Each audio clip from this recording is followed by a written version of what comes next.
Hey, I'm Kayla with WTI, and if you're going on a road trip with kids, then I highly suggest checking out this car organizer from SURDOCA.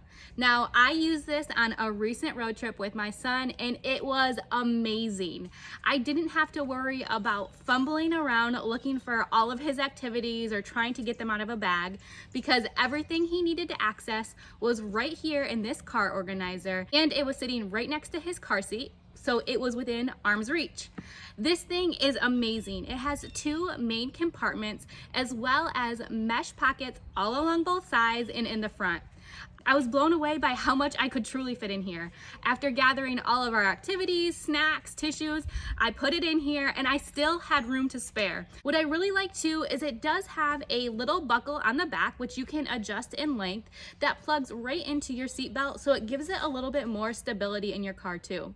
Now this specific one has a tray on top, which I personally really loved because it just added an extra layer that my son was able to easily reach. So he could put his snacks on there or anything on there if he just needed it a little bit taller. What's great about this too is you can use it for road trips or even just day-to-day activities. Another really nice feature about this one is it has handles. So when we got to where we were going and when we got home, I didn't have to put everything back into a bag. I was able to just simply lift the entire organizer and take it inside with us. This made packing and unpacking so convenient. So for all of our future road trips, this car organizer from SURDOCA is a travel must-have accessory, but that's just our point of view.